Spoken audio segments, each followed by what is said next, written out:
Seja muito bem-vinda e muito bem-vindo ao nosso Arena de Ideias, esse nosso espaço de debate, de troca de informações, em que nos reunimos a cada 15 dias no nosso canal no YouTube e nas redes sociais. E hoje, numa locação diferente, né? Vocês que veem o Arena de Ideias virtualmente, hoje ele está sendo gravado diretamente da Exposibran, que é a maior feira de mineração da América Latina. E aqui, esse espaço lindo está nos recebendo é o stand da Kinross, que é uma das mineradoras parceiras nossa aí nesse projeto, né? Então, com muita satisfação, trazendo um pouquinho do olhar da mineração para a nossa audiência, e hoje o nosso tema é falar sobre a importância dos minerais estratégicos para a transição energética.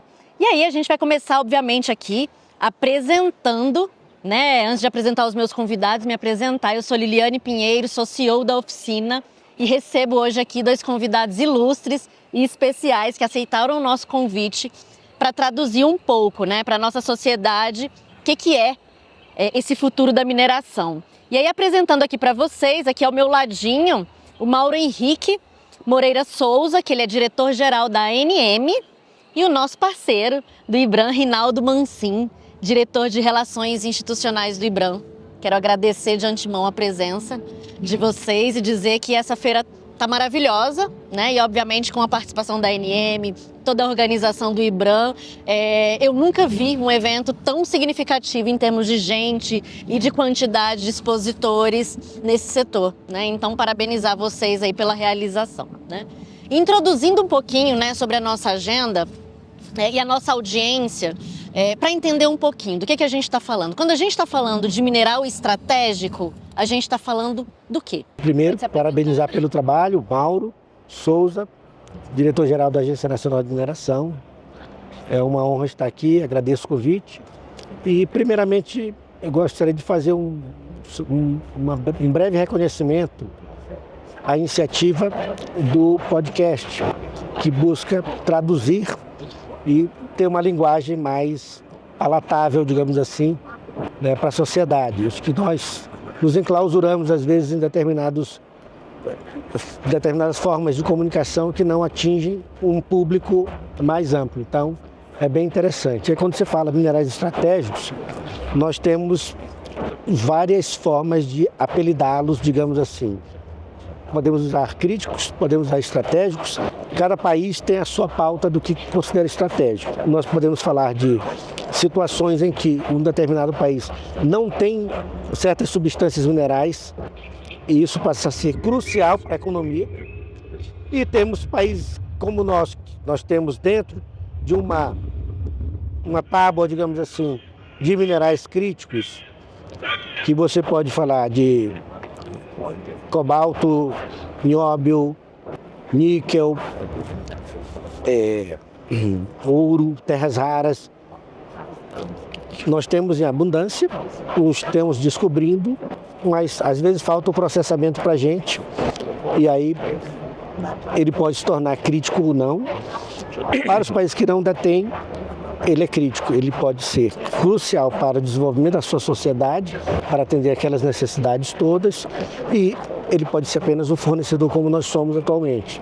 E aí passa a ter um grau de criticidade no sentido em que nós precisamos ter uma indústria que agregue valor a toda a cadeia de produção dele, que é uma coisa que a gente precisa buscar aqui no Brasil. Então, de um modo geral, essa ideia de estratégico e crítico, ou você pode usar as duas expressões, ou outras mais, está presente na nomenclatura do mundo todo, né?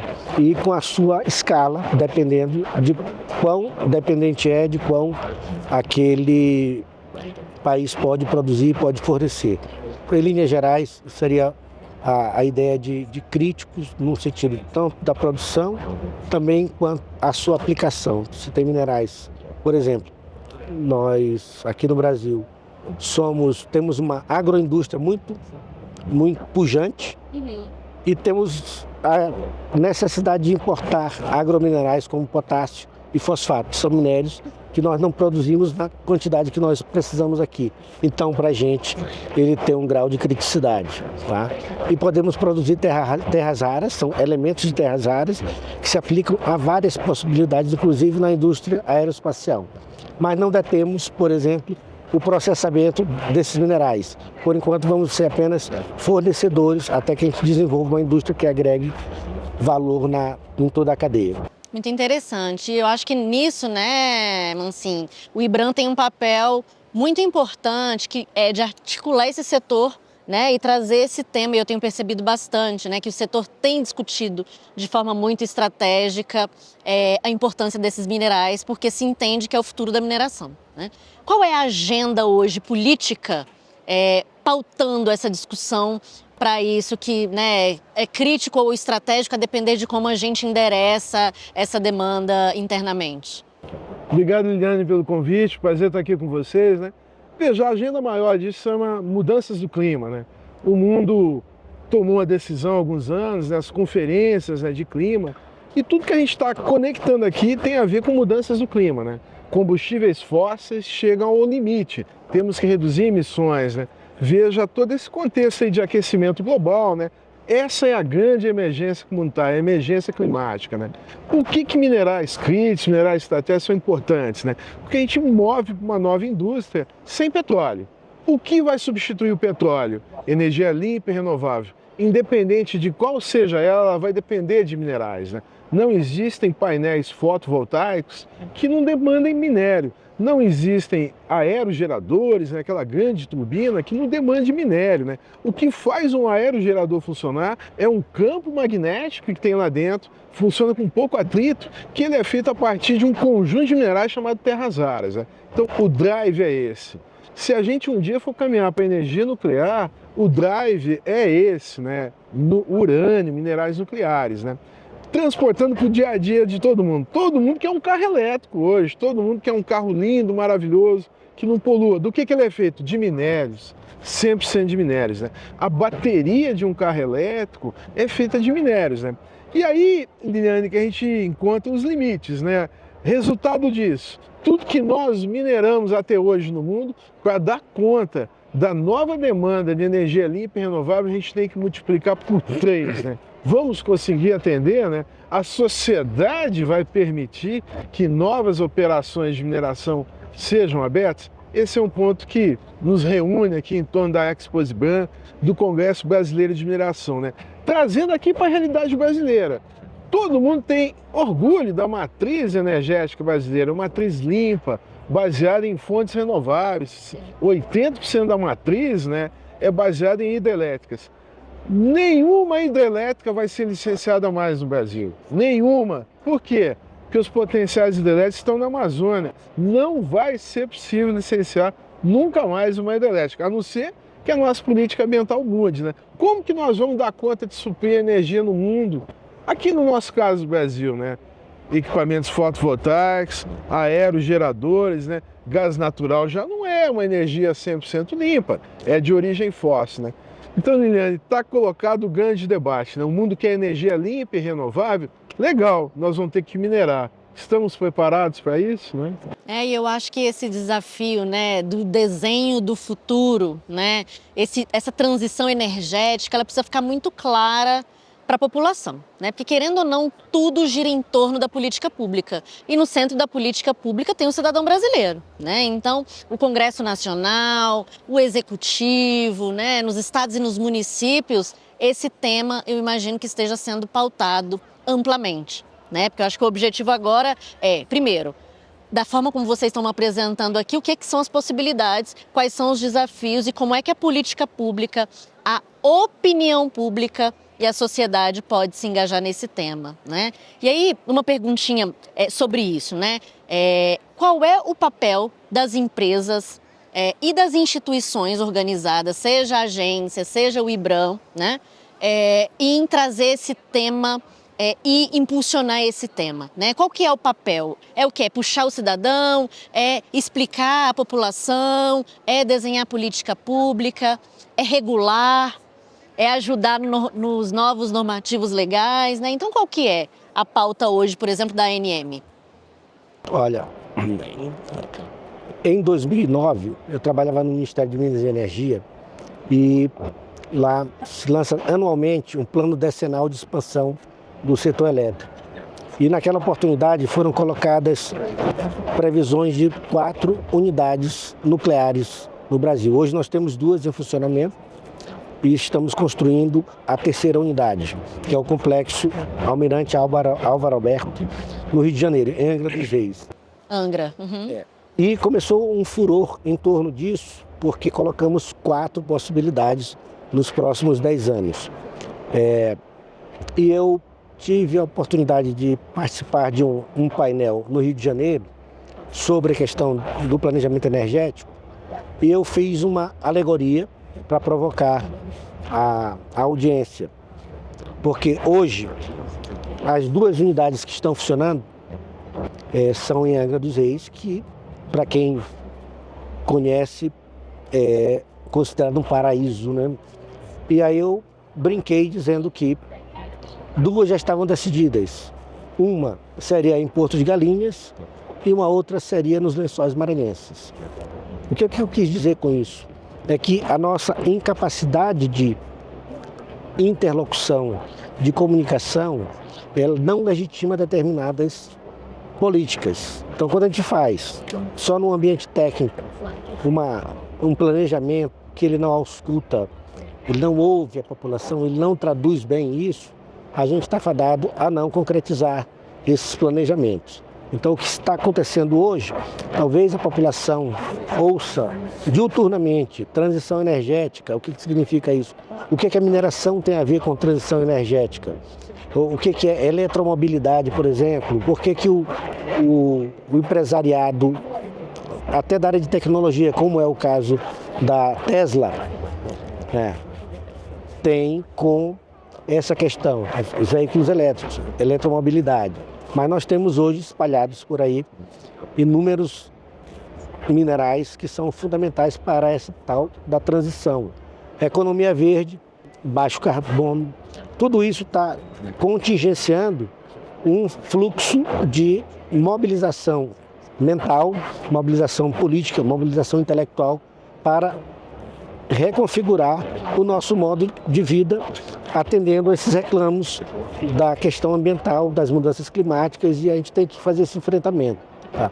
A Agência Nacional de Mineração, ela é uma executora de políticas públicas, e aí nós temos a obrigação de, nessa toada de executar política pública, privilegiar, num sentido mais de priorização, aqueles projetos que eles buscam tanto a prospecção desses minerais críticos quanto a própria produção deles.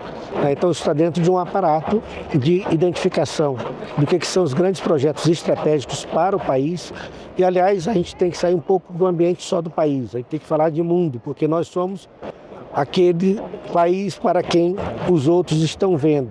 A União Europeia, por exemplo, que tem pouquíssimos recursos, ela está se voltando. E aí a gente tem que ter esse equilíbrio, porque aí entra uma questão de geopolítica também.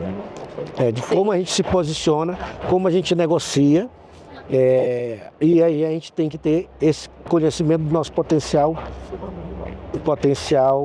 mineral, e aí entra também nosso papel de fomentar essa atividade de prospecção, de exploração, para que a gente conheça todo esse nosso potencial. Isso é incrível, né? Ver o quanto isso está na demanda geopolítica e da política brasileira, né, Mancin? Hoje, no desafio do diálogo com o poder público, o que você acha que é o mais difícil de explicar? Né? Porque eu estou entendendo que, além de ter uma construção coletiva, vai precisar muito gogó para poder sensibilizar a sociedade, governos e, enfim, cada cidadão. Qual é o principal desafio hoje em termos de narrativa para se construir esse desenho de futuro? Olha, quando a gente analisa aí os grandes países, grandes blocos econômicos, né? Pegar os Estados Unidos, né? Primeiro, o financiamento a transição energética, ela tem que ser financiada. Alguém tem que financiar a transição energética. Estados Unidos decidiu financiar a transição energética com um mega programa chamado IRA, né, na sigla em inglês, né, Inflation Reduction Act, onde um conjunto de ações da ciência, do desenvolvimento de projetos, de indústria, estão sendo financiados pelo Estado americano. 360 bilhões de dólares estão sendo injetados somente nessas ações. O programa total chega a 1,4 bilhões de dólares. A União Europeia, igualmente, há um programa de minerais críticos na União Europeia, onde se financia toda a nova tecnologia. O mundo baseado em petróleo, ele não que vai acabar de uma hora para outra, mas é o pós-petróleo que a gente está atrapalhando aqui, né? Até mesmo a China tem um programa de transição energética e está financiando, né? A Austrália, recente, baixou um programa de transição energética, 25 bilhões de dólares, um país gigante com população pequena, né? Então veja, o que determina o sucesso, na minha opinião, né? A elevação ao grau de prioridade no país. Esses países elegeram o tema transição energética, minerais críticos, né, como essenciais. Né? O que governa isso? Uma política pública. Nós não temos ainda no Brasil uma política que dê os limites, dê os parâmetros, né? E quem vai financiar a transição energética, né? O papel do setor privado é ir atrás das oportunidades, descobrir depósitos minerais, né? Vou lhe dar um exemplo, né? Veja só, o Brasil tem... Até vou partir de um exemplo real, sem autorização, mas vou partir desse exemplo, né? Veja, um associado nosso, a CBMM, baseado aqui em Minas Gerais, né? Minera nióbio, um mineral fantástico aí para vários usos, né? E uma nova geração de baterias, né? Está sendo desenvolvida, que tem no nióbio, né, um dos elementos armazenadores. Né? O que traz de diferente uma bateria com nióbio, a base de nióbio e lítio? Né? A capacidade de recarga muito rápida. Né? Bem recente lançaram aí uma bateria suficiente para rodar um ônibus urbano. Um ônibus urbano roda 100, 150 km por dia. Né? Essa bateria pode ser recarregada em 8 minutos. Foi lançada, recente, autoridades estiveram presentes, né? Veja, se a política pública determina a substituição de frota no Brasil, vou deixar de ter um veículo diesel e vou ter um mecanismo de incentivo, né, para passar para um ônibus elétrico, né, aí você tem mercado, né? Ninguém está pedindo dinheiro para ninguém, são incentivos econômicos. Né? Paulinho, o que a gente tem feito aí? No IBAN, né, conseguimos reunir um ótimo grau de conhecimento, parceria com o Centro de Tecnologia Mineral do Rio de Janeiro, né? Conseguimos lançar uma publicação mapeando as principais cadeias produtivas. O Mauro foi muito preciso nesse ponto, o que é crítico, o que é estratégico, né? Qual é o meu papel? Eu vou ser passageiro ou vou ser condutor de uma política aqui no Brasil, né? Podemos alavancar uma nova economia mineral a partir do Brasil? Sim, há uma questão geopolítica muito intensa, né? O que querem os outros países? Querem minerais críticos, querem minerais estratégicos. O que nós queremos? O adensamento dessas cadeias produtivas aqui. Queremos agregar valor, queremos dar mais oportunidade para a sociedade local, né? Empregos de alta qualidade, pesquisa científica, inovação, né? Veja, um mundo de oportunidades se abre, né? O que vai governar isso? A governança pública, a governança da sociedade, né, e a política pública. Se a gente não tiver isso, as ações elas vão acontecer desconectadas, não há um fio condutor. Né? Resultado de todo esse esforço do IBAN, com um grande número de atores, né, a gente apoia uma frente parlamentar, a frente parlamentar da mineração sustentável. Esse debate permeia a discussão da frente também. A frente tem sido um grande porta-voz desse tema, dando vazão a isso, e acabou propondo até um projeto de lei inicial, né? O que poderia ser o elemento básico de uma política, né? Novamente, o que vai pegar? O financiamento. Quem vai financiar a política? Quais são os mecanismos de incentivo, né? O setor privado tem o seu papel, né? Mas o capital, ele é disputado no mundo inteiro. O capital privado vai onde tem as melhores condições para que se possa desenvolver, né? E esse futuro da mineração vai desenhando esses novos minerais, esse novo desenho do que minerar. A organização empresarial, do formato como é hoje constituído no Brasil, deve mudar também? Vocês acham que as empresas, o perfil de empresas, isso tudo deve modificar essa demanda do setor empresarial no Brasil? Outros entrantes, alguns não se interessando tanto? Vou lhe dar um número, Liliane, só para a gente ficar bem aqui. O Brasil é acostumado com grandes commodities, né? Volumes, trens, navios, né? 350 milhões de toneladas de minério de ferro para abastecer o mercado chinês, né? Quando a gente passa para o mundo de terras raras, né, é outra realidade. 2 quilos do mineral índio são suficientes para abastecer o mundo. Que indústria é essa, né? Veja, uma grande transformação do lado de cá também está acontecendo. É uma fusão entre a indústria química e a indústria mineral, né? Não tenha dúvida, a gente está falando de uma nova indústria que está chegando, né? E a ser compreendida ainda, especialmente no segmento de terras raras, né? Concorda, Mauro? Não, concordo. E do ponto de vista da agência também, em termos de regulação, a gente... Desafios regulatórios nesse momento eles de vão transformação é de arrepiar. vão se ampliando. E nós, obviamente, temos que induzir determinados comportamentos, né? Como você fala, qual o perfil de empresa que se quer hoje. Então, quando a gente está falando de neoindustrialização, que é uma expressão que tem sido usada para rejuvenescer a nossa indústria e ter uma cadeia de valor, como foi falado aqui, que nós não passemos daquele mero exportador de commodity. Isso é importante para a nossa balança comercial e tudo mais. Só que a gente não agrega valor aqui. Então nós temos a necessidade de uma outra categoria de atuação, mão de obra qualificada para outras, fazer muita inovação e o que é fundamental, ainda voltando à questão do processo de comunicação. A mineração, em termos de cultura no país, ainda é vista de uma forma negativa. Esse é um passo que as empresas precisam dar. Eu, por exemplo, defendo que se utilize com intensidade maior o que se chama de licença social, que não é algo que está previsto nas normas, mas como uma prática interessante de como as empresas se inserem na sociedade, naquela comunidade, como é que são feitas as trocas e as negociações para que tenha uma parceria ganha-ganha. Porque você está lidando aqui no Brasil, a outorga para a produção mineral, ela é por prazo indeterminado. Ela vai viger até o exaurimento da mina. Então você tem um casamento, digamos assim, com aquela comunidade, com o poder público local.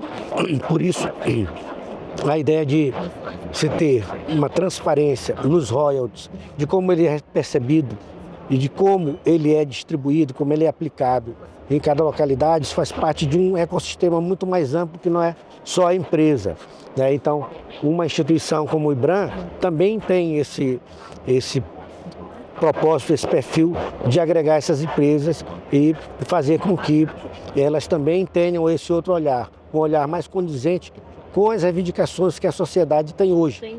Ela como destinatária da atividade minerária, porque ela permeia tudo, né? Tudo que está aqui, a gente sabe que provém de uma mineração. Isso não basta falar mineração sustentável, ela tem que ser, antes de tudo, responsável e ética. Ética enquanto mineração em si, ética enquanto as suas práticas se espraiam pelas várias sociedades. E eu, assim, sob a perspectiva da reputação, que é o nosso negócio, né, entendendo que esse desafio, ele passa primeiro por uma transparência, e quando você fala dessa licença social, ela é comunicação, negociação, relacionamento, né? Análise da necessidade do outro e de como eu entrar. Ou seja, a comunicação vai ser peça fundamental desse processo todo, né, Mancini? A gente não tem como construir esse desenho de futuro e puxar sociedade civil, puxar comunidades, puxar as empresas para esse entendimento se não passar pela comunicação, né?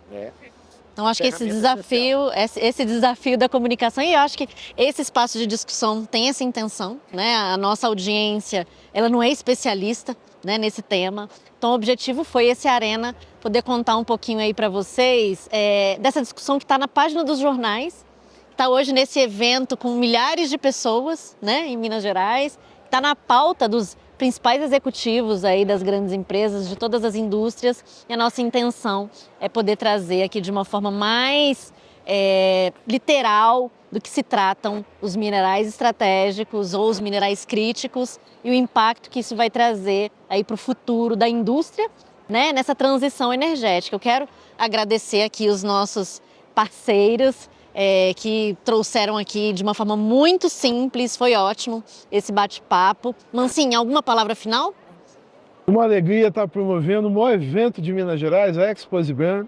Recebe mais de 70 mil visitantes, 640 estandes, 2.500 congressistas, né? Abrir para a sociedade, Liliane, você tem toda a razão, né? Papel do IBRAM ser esse porta-voz, o porta-voz da mineração empresarial, da mineração responsável, né? Convidar a sociedade a estar participando desse debate, né? O que nós queremos no Brasil? O setor mineral pode dar uma invertida na geopolítica global, reposicionar o Brasil como um grande motor da transição energética. O que a gente precisa? Governança pública, precisamos de leis claras, né? E a sociedade engajada, né? Romper alguns anos aí de perda da industrialização, nós podemos atrair investimentos para a industrialização no Brasil a partir da agenda de minerais críticos estratégicos. Transição energética é uma grande oportunidade para o Brasil. Muito bom, Mauro. Palavrinhas finais aí. Exatamente. A aproximação da mineração com a energia, eu que trabalhei 17 anos no Ministério de Minas e Energia, percebia muito claramente como a parte de energia, e inclui petróleo e gás também, tinha muito mais espaço do que a mineração.